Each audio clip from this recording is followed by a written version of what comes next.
Welcome to Hockey Nights in Vegas, live at the Space Las Vegas. My name is Eddie Rivkin. I am joined, as always, by Serena Taylor. This episode is brought to you by AgelessForever.net, my very good friend, Dr. John Pierce, your go-to spot for all wellness, men, women, all ages. If you want to feel the best about yourself, head over to AgelessForever.net, see what they have that you might like, and see if we can get you better. I'm in a mood today. So let's just start. We're not going to talk about the Golden Knights probably till after the commercial break. Ooh, I'm excited because I don't know what's coming. Okay. I purposefully don't want to know. Okay. Well, first of all, to all of you fucking people, no, we didn't plan wearing red together. So if you're thinking, oh, you're going to make a funny comment, eat a bag of dicks before we even start because we jumped you and no, it wasn't planned. It was random. So I would like to know. I'm a red wearer. Eddie's typically not. But Detroit, I'll wear red. Right. How are you about internet trolls? Oh God, how am I about them? Well, I mean, do you donkeys. Do you tend to respond to them? Or... Oh no. No? It depends. So I like to watch. Here's my favorite part about trolls because they are stupid. We all know that, right? So when I see, fitness influencers or people I follow that will, because I've done it too with my own content where I'll like copy it and put it up in the thing and post the trolling. Okay. So I had a few guys talking shit about me one day. So I took their picture, took a screenshot and put the thing under, and I read what they were saying. Okay. Like reading mean tweets, that thing back in the day. Okay. And it's hilarious. But honestly, if I see it really offending other people, then I get pissed off. So we have a breakthrough. Oh, do we have a troll?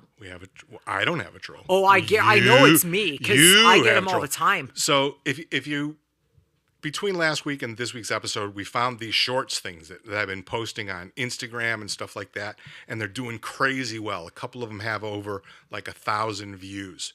So you, a fella called Earwax Museum. I don't know where you get a fucking handle like that. It's a wee bit retarded. Well, maybe he owns it. I don't know.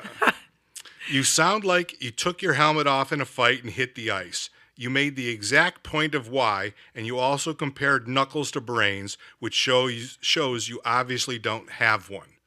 What was I even talking about? Taking off your helmet and fighting. Players should take their helmets off in fighting. This segment is going to die if you don't remember what you said. No. I remember. I'm just trying to figure out like what he was trying to come at me about. Well, it sounds to me like Mr. Or maybe Miss. I don't know. No, I think it's a guy. Okay. And he doesn't know how to spell museum for the record. Shocking. So I think he was talking about you referring that players should take their helmets off versus the risk and the rarity of them hitting the ice, their heads hitting the ice.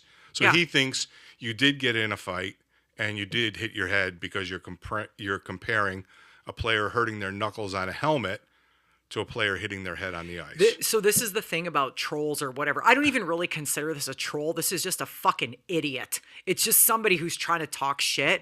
It's not or like it's not and both. Like it's not the same thing. And I believe I specifically said I understand the concern about why they keep helmets on. But the percentage of them hitting their heads on the ice, this is probably some mamby-pamby bullshit person who thinks Don Cherry is offensive and thinks that there should be no fighting in hockey. Because anybody that has a brain knows that the game has gone to absolute shit since some of these rules started getting implemented. If you're gonna get concussed, you're gonna get concussed, fucking helmet or not. Well, it was cold in the room when we got here, so I thought I'd just turn the temperature up a little bit right from the get-go. If people listen, it's just stupid. That is literally one of the dumbest. It's like if you're gonna come. Hey, but thank you for engaging. We do appreciate your comment. If you're gonna be a keyboard warrior, come at me with something like. I used to get into arguments with people all the time in Florida because that's the hockey hotbed of the United States. So they all know the game very well. So people will come at me and I'm like, are you a fucking moron? Like, you're going to argue with me about X, Y, or Z about the game? Like, give me a break. That wasn't even like an argument. That was just someone's 5-year-old got a hold of their YouTube fucking page or something. And Mr. Earwax Museum, if you would like to come to Las Vegas, I think I would buy you a ticket to a game because Dummy. Sabrina would probably knock you the fuck out. Oh, listen to this one. So these two little shitheads in Florida, they think they fucking know everything about hockey and sports and whatever. One of them grew up in Florida and he played hockey, so he thinks he knows, but the other one was just cocky. Right. So they were doing a podcast at the same place as my old podcast. And the one was all, I'm going to tell her like she thinks she knows. Like I go, invite the little fucker in here and we'll talk. So we invited him to come on our show. So he walks in. I'm like, so I hear you are going to tell me about the game of hockey. By all means, let's go. He's like, oh, no. I'm like, well, that's not what I heard you say. You said XYZ. Here I am. He was so polite, though. He's such a nice person that, like, to be fair, on the other podcast, it wasn't him being disrespectful. But I was like, you guys think you know? And so he would say something. I'm like, I disagree because blah, blah, blah, blah, blah. You're fucking 22 years old from Florida. Yeah, I'm sure you know more about the game than I do. Well, apparently you did have a hot take after all. We weren't haven't sure. We weren't sure. got there. So another person that was a little bit snide and sarcastic said, Serena, do you know who's fourth in the NHL in scoring this year? Would you like to take the opportunity to retract what you said about Connor Bedard? Fuck off. Fuck off with the Connor Bedard stuff. Literally, and here's why. Just because he's had a few good... This is exactly the argument that I had with people when he was playing junior hockey. He hasn't proven himself in the NHL yet. He still hasn't. Yes, he's playing well. Does that mean that Leo Carlsson is the second best player in the National Hockey League right now? No, it doesn't. Just because Bedard had a game where he got 4 fucking points doesn't make him God's gift to the sport of hockey. Calm the fuck down.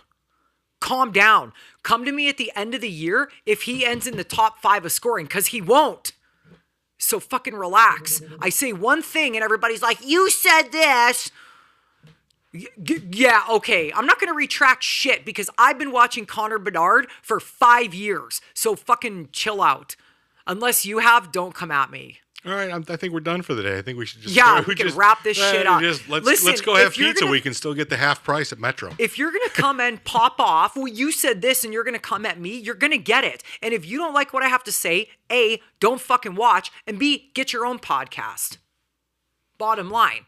You're never going to sell me on Connor Bedard being... I think I said he was overrated and whatever. He hasn't done anything. And a week goes by and we're all like, oh, he's the next coming of Christ. Relax. Is Connor Bedard in the top 5 players in the NHL under the age of 21? Yes. He has to be. 100%. Doesn't necessarily have to be. Yeah. If you look at overall talent, absolutely. Celebrini. Yeah. I'm gonna put the kid we're gonna see tomorrow night with the Islanders. Well, Schaefer. Yeah. It's early, right? Demidov in Montreal. Okay. The undersized defenseman. What's the kid's name? Won the Calder last year. Yeah, him. Yeah. You know what I'm talking about. Yeah. Right? Honestly, I don't want to say pound for pound, but like talent-wise, Bedard's better than Demidov. I think he is. I mean, this isn't to cut against Bedard. I don't dislike him. I don't think he's a bad hockey player. But every time I say, everybody relax, he hasn't proven himself, everybody jumps down my throat. They were jumping down my throat when he was playing junior hockey. And I'm like... How embarrassing is it we can't remember the Calder Cup winner last year? I don't remember names on the spot. I told you that already. I don't remember shit. Khabibulin, that was his name. Khabibulin won it. But I just don't think that... I think Bedard is absolutely like... First of all, he's probably got the best shot or close to the best wrist shot in the National Hockey League. His wrist shot is that good. I'm not saying that makes him the best player, but he does have a lot of skills. So for conversation's sake, if I was going to give you an expansion franchise and you had to pick 3 players under 20 years old, and give credit where credit's due, I totally stole this topic from the NHL Network this morning, listening to it when I was at physical therapy. Pick 3 that are under 20, top 3 for team. Well, 100% Celebrini. Sure. Yeah, No goalies. Okay. Only skaters. Not that there's a under 20 goalie anyway. Here's why. What is that kid's name? The defenseman. Here's why I'm a little hesitant about Demidov. It just, again, he has Voice in the control room. Voice in the control room. Google who won the Calder Cup. Yeah, we could actually do who it. won the Calder Trophy in the NHL last year, please? But Demidov is just another one of those players that there's a little bit of he's a little you never know what he's gonna do. Oh, what's his that other one from Philly too. I can't think of their names. I'm like my dad now. But with Demidov, I'm not sold on him yet. Lane Hudson. Yeah, Cole yeah. Hudson. No, Something Hudson. Lane Hudson was the Connor Bedard won. No. Bedard Calder won next 2 years ago. 2 years ago. Last year. That's okay. That was Good guess, though. Yeah. Yeah, anyway, this topic is kind of getting all over the fucking place. A little bit. But Yeah. So would you take him in your top 3 if you were starting a franchise? Bedard? Yeah. Yes, from a business standpoint. Good for the team, good for Yes. the sales, good Yeah. for the First of all, ring the revenue. Good teammate. Great teammate, great attitude, great everything. Okay. Right? So you look at a guy like Connor Bedard, if you don't want to keep him, you're going to be able to trade and get everything for him. So that's from a business standpoint, that's why I would pick him. I don't know that I would. I would Celebrini's Lane Hudson, by the way, defenseman for the Canadians. Celebrini is automatic. I think Schaefer is absolutely automatic. I might go off the board and take that big defenseman in Minnesota, Zeev Bunum or something like that. There's a couple of. I might take 2 defensemen. I mean, there's a good case for taking him, but I'm not quite sure yet. And this is my fault for being totally ill prepared and coming up with something random, but Celebrini is absolutely the real deal. So here's the thing. This is the thing, though. This is the thing. Yes, he is. But nobody gave that guy any credit. Nobody paid any attention to him. Even last year, nobody. And all of a sudden, now everyone's like, oh my God, Celebrini's better than Bedard and blah, blah, blah, blah, blah. I'm like, first of all, even I wouldn't go out and say that because, again, yes, Celebrini is a better all-around player, but everybody just relax. They've played 20 friggin' games this year, right? It's like, we don't know what Matthew Schaefer is going to do. Listen. We don't. We won't know if Matthew Schaefer is going to be a bona fide superstar for probably 3 or 4 years. Look at Alex Lafreniere. Reminds me so much of Matthew Schaefer. He was supposed to be, then he could have been, and then boom, he got really badly injured. But you can't argue with the small sample size. And I'm really honestly, I don't get excited about watching too many players, individually. I'm excited to see this kid tomorrow night. I mean, it's our only look at him all year. In his rookie year, he's second or maybe fourth in rookie scoring. He's playing big minutes up and down on, I think it would be fair to say, a very average, if not a wee bit below average, New York Islanders team. Yeah, they're not hideous. They're not. I mean, they're not Minnesota or St. Louis, but they're also not. They're not threatening anybody for anything, I would say. So I'm pretty excited. I'm pretty excited to see him for the first and only time this year. So we talked about it a little bit last week. We're each going to have a hot take segment, right? You can figure out. I think Serena's coming in hot is the perfect name for yours. I'm going to call mine shots fired. Okay. Because I have less of a governor and you're way more professional of a broadcaster than I am.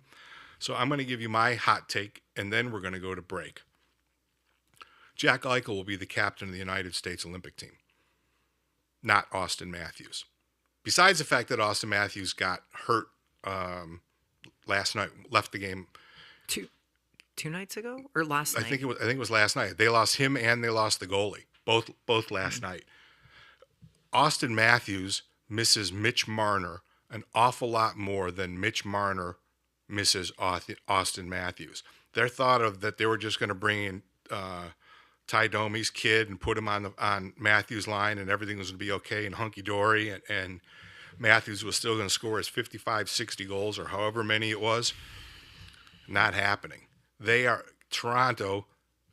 I love that it's a mutiny already in Toronto.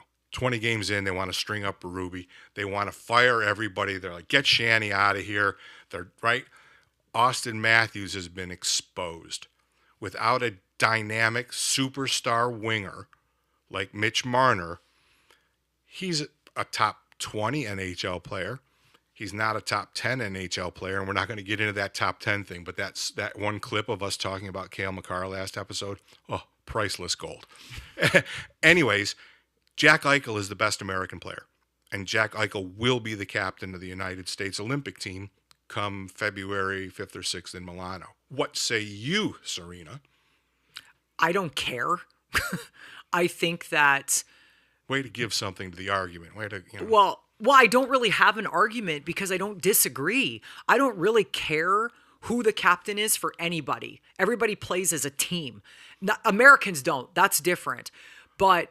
Well, it's not like Canada. Canada, it's real easy. It's Sid until it's not Sid. Sure. And then it's McDavid until it's not McDavid. Or McKinnon. But regardless. Right. But it's the line, like... Let me ask you this. What makes you feel like Jack Eichel would be a good captain for the U.S.? Because he is a really good leader, and we just don't get to see it. Why? Why do you think that is? Sorry. Well, I'm not trying to challenge you. No. It's everything that we get when we get to talk, and we get to talk to the players constructively after the game. They feed us who they want us to talk to. But if you go in practice, it's an open room. You can talk to anybody about anything. And every single person in that room, to a man, in a room that is absolutely known for its culture and its leadership, be it Alex Pietrangelo, be it Mark Stone, be it anybody, the silent leaders like Braden McNabb, who's a fairly quiet type of fella, right? Everybody says when the rubber hits the road, Jack's the guy who can put the team on his back. And Jack's the guy, and he doesn't talk like a captain when he talks to us. He's incredibly well schooled in media. He stays right in his lane and tells us what he wants to say. I suspect in the room that's not the case. There was a huge void in leadership left when Alex Pietrangelo may or may not have retired. Mm-hmm. I think Jack is an integral leader in that room, especially now with Mark Stone also out of the lineup. He's going to be the guy that's at the head of the rope, pulling the rope and carrying the team. And I think his leadership skills are incredibly underrated. And you can tell when you talk to him, like his last interview before the Florida game, he was somewhere between salty and aggressive, in a way that we probably hadn't seen him. Away well enough that everybody on the row was talking about Jack was a little out of character. The out of character is he was a bit more aggressive. He was very direct in saying words like disappointed. And that accountability, not just for his play, but for the club as a whole's play, tells me that in the room with the doors closed and the coach is out of the room, he's the guy. And people will listen to him because contrary to what a certain broadcaster said, he is a bona fide superstar in this league. Well, I think the biggest thing for him, Golden Knights-wise, is that he's been around for a while. He won. He's becoming a veteran in the locker room. Sure. And that definitely makes a big difference. You look at a guy like Mitch Marner, who is obviously so talented, but it's different when you come right in and you're kind of a newbie in the room. It's almost like this respect that you have to earn on any team, right? Coming in there, which Marner gets the respect, right? As he should, but it's just different. And the room here is known from year one, their ability to integrate people. The players welcoming, going to dinners, hanging out, right? The wives and the girlfriends and the kids all hanging out. The family environment that they've created has sort of been a cornerstone for the franchise since year one. And Mitch talked about it a number of times where he said the transition was super easy, for us, it was huge. Toronto kid living in Toronto, playing for Toronto, new city, knew this, knew that, don't know where to walk the dog, don't know where to grocery shop. The team, they provide the umbrella support. The players in the room and their wives and their girlfriends make you feel at home. And he's commented multiple times how easy the transition was to be here in Vegas. And that's led by the leaders. To be fair, I've heard that about a lot of teams, and Mitch wouldn't know any different. Right. Right? The poor guy doesn't even it's his first experience. Which so is wonderful.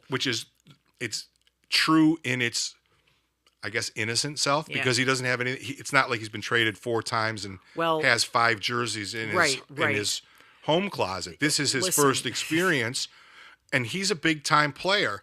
And there could have been, depending on the environment, I don't know what the resistance, or there could be, people a little bit uneasy because they're bringing in a bona fide guy, 100-point guy.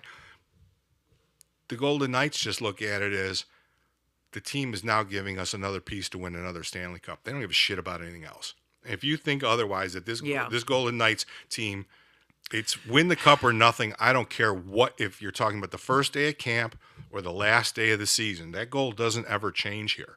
Well, it doesn't change like that anywhere. I mean, unless they're rebuilding. But this is the thing, though. Vegas hasn't been in the league long enough. They've won. They've done good things because they, in my opinion, have the best general manager in the National Hockey League. And it filters down. Kelly doesn't screw around, so he doesn't hire people that screw around. He doesn't bring in players. Why do you think there are so many kids from Saskatchewan and Manitoba on this roster? Because they don't screw around. Kelly knows their character. The staff, everybody is good people. Everyone's good people. And you can't say that about every room. No, 100%. No, of course not. And some of them are rough for sure. But I want to go back to what we were talking about with the Austin Matthews thing. Like, first of all, this is not, the lynching didn't start this year. Leafs fans have been, let's call it, since the 60s. But in all reality, the last 2-3 seasons specifically, when the Leafs realistically had a good enough team that they could have competed. You could call it the core 4 era. That core 4 thing is the stupidest fucking thing I've ever heard. That's your problem right there. You don't take a team and call 4 guys the core 4. What about the rest of us are dog shit? I guess we'll just paddle along and do what we're going to do. Like, even Nylander called everybody out the other day. Yeah. Let's get going. And Nylander can, because he's the best player on that team, and he's putting up the points. And Nylander's probably since he's been there, has been one of the best players on that team. But when you have, like my dad always goes, he's got nobody to go with. He's got nobody to go. I'm like, well, not everybody can be that fast, but Mitch was, smart enough, and Mitch is quicker. In my opinion, I think Mitch is playing a faster game here than he did in Toronto. Anyway, the Austin Matthews thing, like, I do agree that he's, like, exposed, but we've seen that for years with Austin Matthews. Everybody in Canada has been bitching about him for years. Everybody thinks he's overrated, and yeah, you're right, he scored all those goals because of Mitch, and he is missing Mitch, but it was starting, even if Mitch was still there, it'd be trailing for sure. 100%. Not that Mitch couldn't help him. It's just that Matthews is completely overrated. Well, I was hoping for a whole bunch of pushback, but no, because but you have to know. I agree. Like, that thing. I mean, listen. Growing up, I was watching. You know what I was thinking the other night, and don't shoot me for this, but watching Vegas, the first period against Tampa, I think, for some reason, they remind me of, like, the Leafs in the 90s, like the 93 Leafs. They had Dougie Gilmour in crashing and banging, and Wendell Clark was banging everybody around, and they were a good hockey team, and they had good defensemen, and I was like, that's what this Golden Knights team reminds me of, is the 93 Leafs. When they're on their game. That's why I said the first period of that game. So that's actually the perfect segue. We're gonna stop right here. We're gonna get in a word from Dr. John Pierce at Ageless Forever, or maybe from the girls. I have no idea what we're gonna see. But when we get back, since we've made our way through 25 minutes not talking about the Golden Knights, which is fine, we're going to talk about the Golden Knights and we're going to see what My hot take. Yeah, and we're going to get your hot take. So we'll be back. Well, we'll be back in just a minute after a word from Ageless Forever.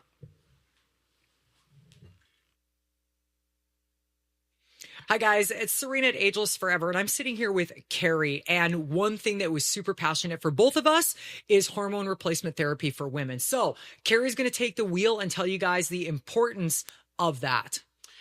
I'm Carrie Cutler. I'm a nurse practitioner at Ageless Forever, and hormones have changed my life, shaped my life. As far as for females, we see a lot of perimenopausal, menopausal females, someone with PCOS. The importance, what drives patients to our practice for the most part is symptoms, vaginal dryness, hot flashes, night sweats, fatigue, weight gain, hair loss, low libido is a huge one. So symptoms really drive the patients here. There are things that go on physiologically, such as, the cardio, preventing heart disease, preventing diabetes, preventing osteoporosis. But symptoms are mainly what drives females here. Cool. And they can obviously call you for an appointment. Talk a little bit about how you would determine what type of hormone replacement they would need. Absolutely. Actually, we offer a meet and greet, which you come in, meet with one of the providers, go over your concerns, what the program you would fit into, and we do a blood test from there. And then we sit down for about half hour to 45 minutes, break everything down for you in great detail, and decide the what's and the ifs. Perfect. Perfect. And I personally come to Carrie. She's my girl. So Carrie, tell everybody how they can get a hold of you if they have any questions. You can go to our website, agelessforever.net, or you can phone the office. We still do have phones that work, 702-838-1994. Great. Thank you. And you guys will see Carrie and I very soon. Thanks, Carrie. Appreciate it. Thanks. And we're back. You missed the Florida game, which was kind of meh.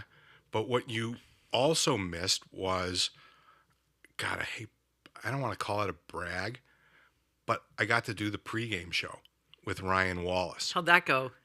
I got to tell you something. It was a fucking blast. Good. I did it last year a few times with Chris Chapman, who was the co-host last year with me. And Chris is a hockey person, not a hockey guy, right? Ryan's a hockey guy, and he's been the voice of the Golden Knights pregame show, intermission report, postgame, after. Where's Ryan from? I don't know. Honestly, God, Okay, I don't we gotta know. ask Ryan. But next time. Tomorrow. Ryan and I have talked a whole bunch of times, and I was just like, fuck it. I just got to ask. And there's no need to go into the politics of who can and who can't, but I'm blessed to be one who can. And I just walked up to him and I said, dude, if I'm out of school, just tell me. He said, what do you want? I said, do I got a shot to do the pregame show with you? And he goes, I would love that. He says, once I get in the season, I just kind of start rolling. Yeah, of course. And we had a lot. I got to tell you something. I'll get the audio drop of it. I wish my dad could have heard it. You know what I mean? It was just 7 or 8 minutes, free flowing. And we were talking this morning because I sent him the audio clip about Cale Makar, and he was laughing. And he said, I miss the days where I could do a podcast and let her rip. I said, well, you can come on. He could come on here anytime. Come on down. You can let her rip on this podcast, fella. And that'd be amazing. But it was, I don't get moved too much by stuff anymore because I've been around forever because I'm fucking old. But just sitting there for 10 minutes and talking hockey to the VGK audience and the ability to pitch the podcast, man, it was Love that. it was really moving. Good. And I didn't swear, so I can come back. Yeah, this is where we swear. Because Right. actually, I think I've sworn a lot more today than I normally do. Well, because I turned the temperature up Yeah. right. Immediately, you're like, have a seat. What do you think about this? Hey, how's your troll? Yeah. I'm like, what the fuck? But- It always happens. Like, listen, on our old podcast in Florida, Rod, my old co-host, and I, we would say the exact same things and people would come at me because it was me that said it. They would never challenge him if we had the same. He would come on there and go, guys, I said the same thing and I agreed. But people would just come at me because because I'm more, like, Rod's pretty colorful, but I was, I'm opinionated. And it's like, again, I don't care. Like, you want to share your opinion, great. But like this whole like trying to come at me about now, what do you think about Bedard? Like, oh my God, I thought I was done with the Bedard stuff. You are 3 years ago. No, you're done. You're done now. Okay. We got some drama in Vegas. They are 5 games. Oh, let's before we get that, I have a question. Since Bruce Cassidy arrived in Las Vegas, how many regular season games have they played where they've been outside of the playoffs? I would have no idea. Probably like 10. Close. One. One. Yeah, like I meant like very low. One. That's now. And yeah, well, no, actually, it happened a couple of years ago against LA, and then they drilled LA 6-1, and they got back in thanks to Ken Boehlke at Sinbin. He provided that stat. I happened to read it this morning. That's a big stat. You know, this team has more losses than wins for the first time in basically in the Bruce Cassidy era here. 1-3-1 on the longest homestand of the year. Very erratic, up and down. I don't know what the word, inconsistent. That's the word I'm looking for. Very inconsistent performances. Nothing close to a 60-minute game yet. Right now, as we sit on the 12th of November at 3-something in the afternoon, the Golden Knights are out of the playoff picture. So do you want to sound the alarm? So tomorrow would be game number 2. Is that correct? Is that the stat you're talking about? Yeah, tomorrow will be the second game. Yeah, because right. They can't jump on you because they're not playing anybody. Right. Okay, I just wanted to clear that up. No, there's no reason. Again, there's no reason to sound the alarm. Of course not. It just takes teams some time to find their groove. They just added Marner, and lost Pietrangelo, which totally changes the dynamic of the team 6 ways from Sunday. It happens. It happens. Colorado is running away with the league right now. Do I think they're going to win the Stanley Cup? They might. They're fucking good. But I've been saying that about Colorado for the past 4 years, and they've won it once. But who knows? It doesn't mean they're going to win. So I think that Colorado's not getting ahead of themselves, just like Vegas should not be stressed out about it. Yes, it's a concern game to game, like we got to win one. Like if this was the Price is Right, you and I would have lost the points on how many they were going to get, because it's impossible for them to get more than 5 points on this homestand. And I said 6 or 7, you said 7 or 8. Right. And realistically, if someone had a gun to my head, I would still put the same thing, because before the weekend that Calgary was here and all that shit, and they played somebody on Thursday, Saturday, Monday, I was like, they're going to get 6 points this week. And they did. They won like 3 in a row at home or something. And I mean, it was Calgary and whatever, but no, there's no reason to be stressed out. Ryan asked me what my concerns were. And in my opinion, there's 2 ways to look at a team. You can look at their points and be a results player and stuff like that. And that's a fair way to look at it. When we were talking, they were still in the playoff picture. But the way that I prefer to look at it, especially early in the season, is how is their play? Well, there's concerns there. And so that's right. That's what I don't want to talk about points anymore. We can start talking about points at the 41 game mark. That's when we can start maybe scoreboard watching. Right. I want to talk about the play. The power play is 2 for 3 months since Stone went out of the lineup. Mm-hmm. Everyone's saying, oh, the D sucks, the D sucks, the D sucks. Well, the Golden Knights have held 15 straight opponents under 30 shots. That's insane in this current NHL. But their play is a little bit flawed right now. Mm-hmm. And it's not an excuse to say the injury bug. It's not an excuse to say adding a significant offensive player while removing a significant defensive player. Those are all valid points in the conversation, but that doesn't mean anything to Butch. Butch says, these are my guys. I have to coach them. They have to play, and that's where they are. So I'll ask you basically the same question that Ryan asked me about the play. What are your biggest concerns about the Golden Knights? I love that, because what you said about Bruce, like, these are my guys, that's why nobody should be concerned. Bruce Cassidy should be trusted to turn this around. That's why he still has a job. Not that he's like on the bubble or anything, but that's what I'm saying. Like there's time, but then there's urgent things that need to get fixed. You know, the power play is atrocious. And when I say that, yes, it's bad numbers wise, but here's why it's so bad. Because it should be better than it is. Mark Stone or not. Mark Stone or not. You and I sat here on one of the things, you're like, they're going to have the best power play in the league. I was like, hold on. Oh, no, they got Jack Eichel and they got Mitch Marner and they got... But Mark Stone or not, they should still be scoring goals on the power play. Like, let's be honest. You would even have to agree with that. Well, listen, look at it from a business standpoint. $12 million for Marner, $10 million this year for Eichel, high sixes for Shea Theodore. That's 28, something like that. 3 or 4 for Dorofeyev, and I can't even remember who. Oh, and Hurdle is $8 million. So they got, for conversation's sake, they have $40 million tied up on Power Play 1. They had a chance against Florida. They had a 4-minute power play. They didn't get a shot. How does $40 million, which translates to conversationally 40% of your salary cap, Yeah. not get a shot on goal? Atrocious is being disrespectful to other things that are atrocious in this world. Do you know what I said to my dad? I was talking to him one night when I was driving to the rink. And my dad is a huge Mitch Marner fan. Always has been. So when I first met Mitch, I was like, Dad, this is so cool. I got to talk to Mitch. He's such a nice kid.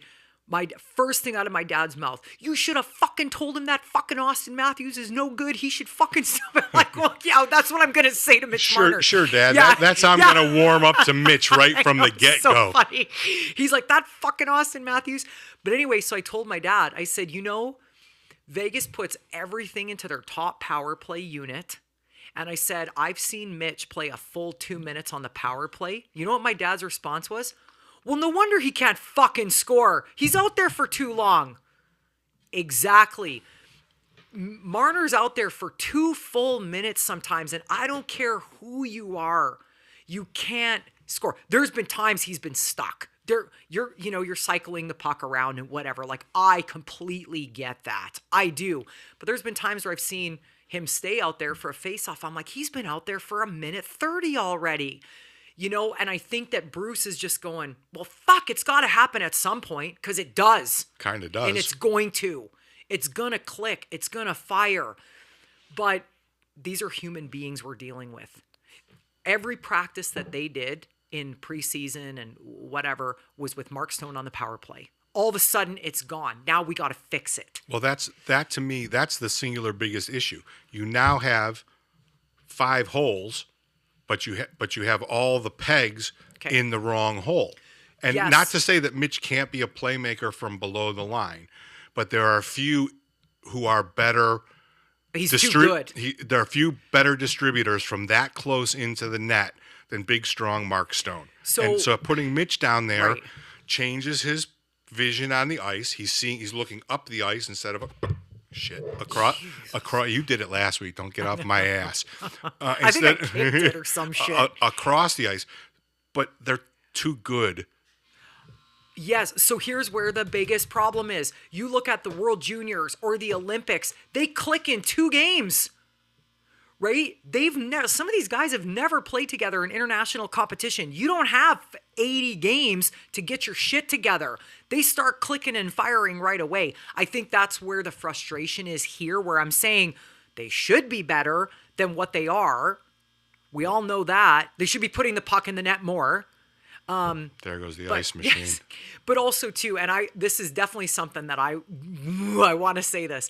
It drives me up the wall when I hear people screaming, shoot, on a power play.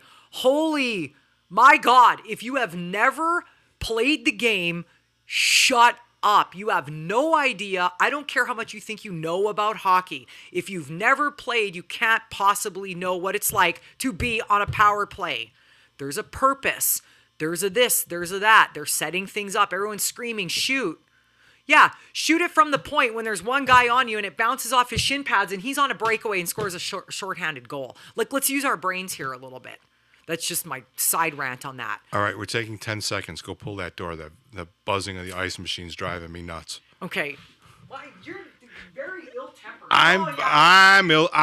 Today I'm ill-tempered. So, but yeah, it's just like the power play itself. What's the fix? Reps? Practice? I mean, this is the thing, though. It's in their. It's at the point. It's in their heads now.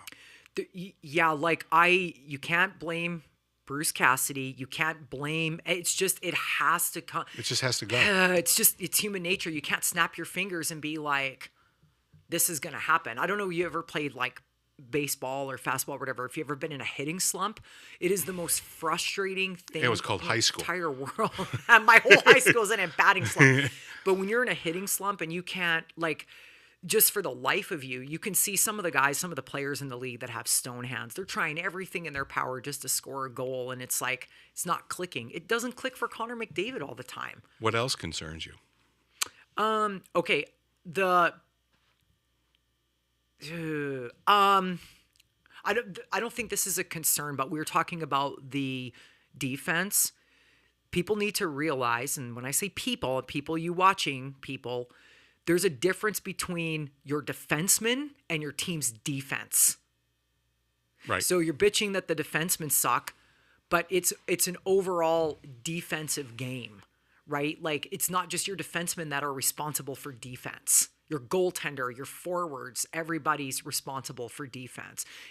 And Jack Eichel turns the puck over a lot.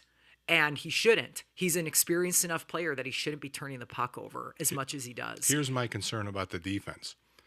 There's no way in this God's green earth that you can convince me there is a reason that the Golden Knights and the Florida Panthers are 31st and 32nd in defense scoring. 31st and 32nd. The worst two teams when it comes to point production and goal production in the NHL. Oh, from defensemen, you mean? Yeah, defense yeah. points. And I think it's changed quite a bit since Noah Hannafin came back because Noah Hannafin got the message on the board in the room. Noah Hannafin is looking to not even necessarily shoot to score, which is something we would have to teach a whole bunch of people, but we don't have time for this episode. He's shooting the puck to keep it in play, right? So they can retrieve pucks. His shot attempt numbers dwarf everybody else on the team combined. And that's a problem when you have Shea Theodore, who's supposed to be an absolute offensive-minded defenseman. That's a serious problem to me. They are getting no production from the back line. Yeah, that is an issue. I definitely agree. But so this brings up, obviously, another subject on that matter. So if you look at Evan Bouchard in Edmonton, probably in my opinion, he's the worst defenseman in the NHL. I don't even care who you put up against him. He's the worst. But the guy can put the puck in the net. If they feed him on the power play, he's going to score.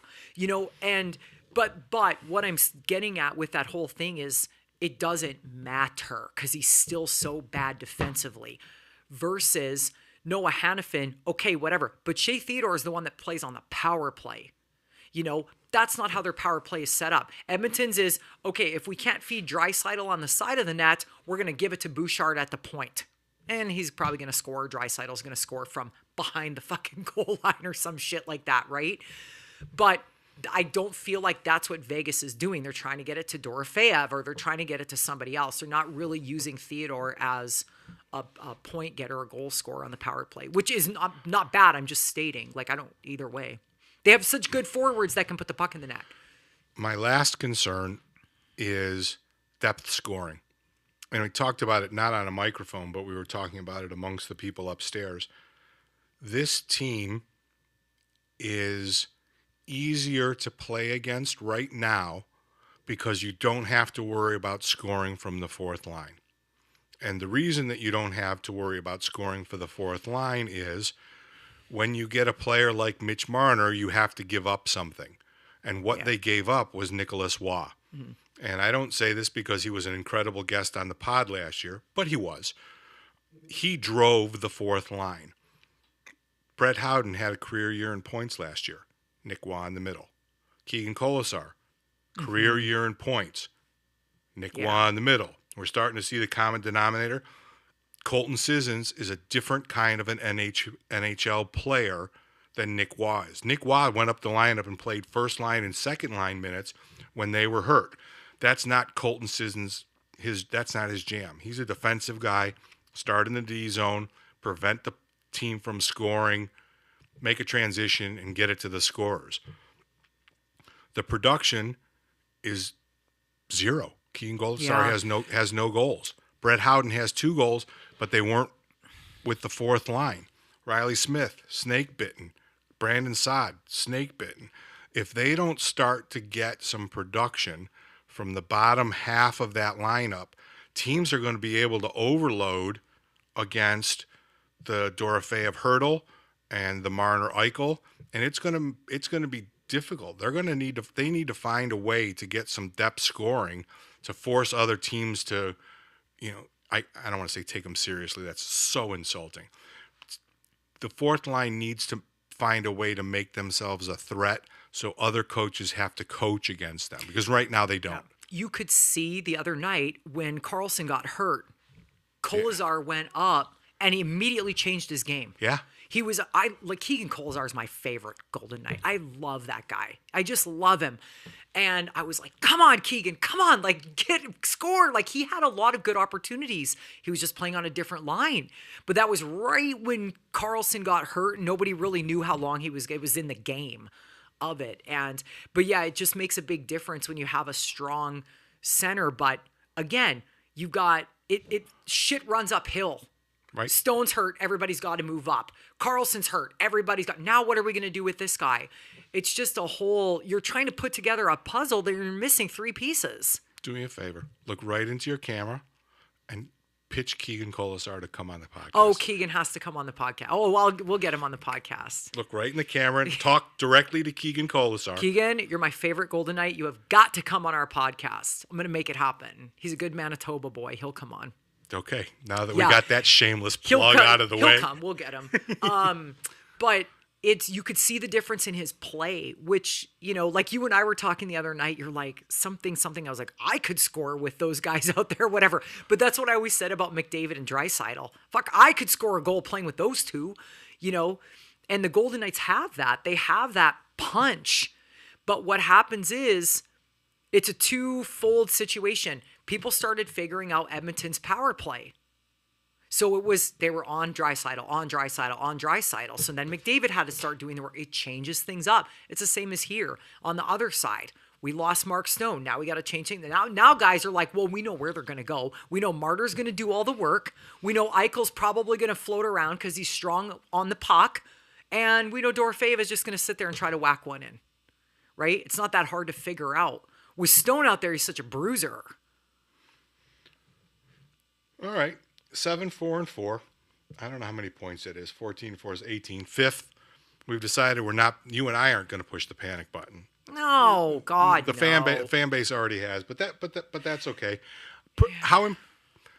I think tomorrow night is a pretty important game, not for the result. I'm going to stay away from talking about results. They need to find their way to their game, and the opportunity against, you would be fair to say, an inferior opponent who's not playing particularly well. They have the opportunity to get some nice rhythm in their game. Still don't know about Carlson, but they did bring up somebody today. I know. Ding, ding, ding. Go ahead, share. Braden Bowman. Lacing him up. Tell him why you like Braden Bowman. That dude, fuck. As soon as I saw the first practice and exhibition this year, or in camp, I was like, this fucker has it all. He's a little small, but he was the hardest worker out there. And I was actually telling Jim McKenzie, a scout for the Golden Knights. Jim lives in Nashville, but he was here. And I said, fuck, I love that Bowman kid. And he's just so good. And Jim goes, he has a hockey sense. I'm like, yes.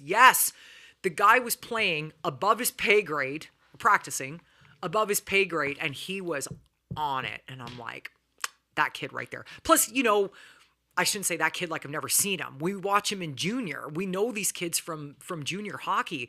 And it's like when you see them at this level, eye level, and you really realize how heads up they are. Like the fans don't even really get to see at eye level. I love when we stand down before we go behind when we're waiting for media at the practice rink. And it's right there. And you get to see the game from that level. Even when you're 5 feet higher, it's different. You know, I just love it because you can see, you really get to realize how much they don't see when they're out there. It's just a sense. And he's got a hockey sense that is just, I mean, he's mature. He's a mature player. I can't even wait. I'm so excited. Could be tomorrow night. My next one is Lucas Cormier coming up from Henderson for defense. I would die. I think he's pretty close to in the rotation too. This game is important for them to get to their game. I think that they are angry about this homestand, so going on the road, even though it's a couple of games, it's a weekend. Come back, yeah. It might be good for them to air themselves out, have some team some team dinners, go throw axes or whatever the hell they do as team building exercises. This was not how we envisioned this homestand. Yeah. It's certainly not how they envisioned the homestand. So maybe get a little more to your game. Go on the road for a couple of days, have a bit of a hard reset. You used to have Bill Lindsay on our podcast all the time. Bill Lindsay, Mr. Florida Panther. And Bill's perspective is just so interesting because he's like, sometimes the best thing is when you get on the road and you get away. And he talked about that a lot in the Stanley Cup playoffs because Florida, there's not really the pressure. But Edmonton, he's like, the best thing for Edmonton is when they're going to get away from it because it's just madhouse chaos all the time. So even in this situation, if you've, haven't won as many games as you should have probably at home, just getting out of your element. Hey, that's why I moved here. I needed to get out of my element, And no disrespect to their wives and kids, but to have 2 or 3 days where they can just do nothing but talk hockey. Right? And not have to worry about grocery shopping or their responsibilities as dads or whatever. It should be a nice focus point for them. Eddie and I were talking about on the phone the other day, we were just bullshitting and we were talking about growing up and just different things. And, people here probably wouldn't understand because hockey's so new here for the most part and whatever, but in Canada, it's just different. It's hockey all the time. It's all the time. And I don't know if you heard the Hall of Fame speeches from like Joe Thornton and Duncan Keith. All they want to do is talk about hockey all the time.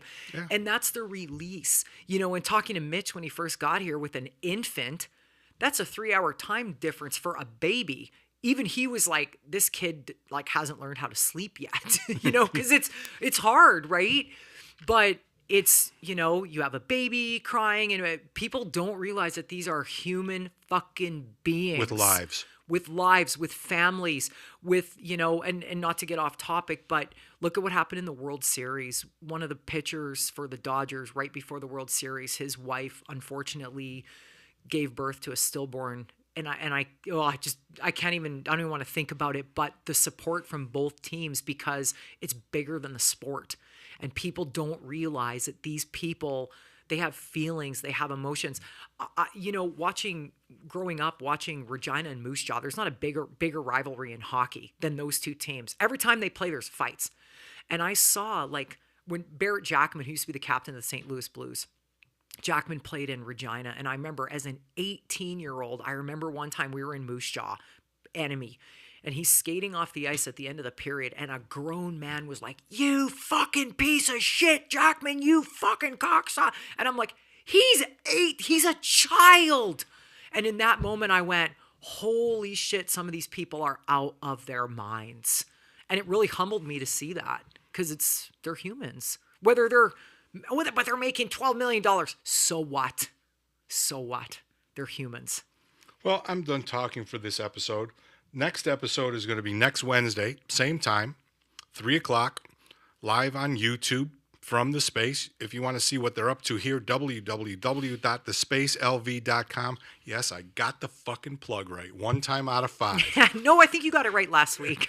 or the week before. But we're going to have some fun, exciting things to talk about in addition to the Golden Knights, because there's a certain goaltender that's going to make his debut in Henderson on Friday night. Friday or Yeah, Saturday? the 15th, I think. Friday. I don't know. It's coming up this weekend. Okay. Against the Farm Club for your very favorite NHL team, the Calgary Flames. Yes, we're talking about Carter Hart. No, we have not spoke about Carter Hart because basically it's irrelevant. I'm not putting any energy into the stupidity of that. But we are going to talk about Carter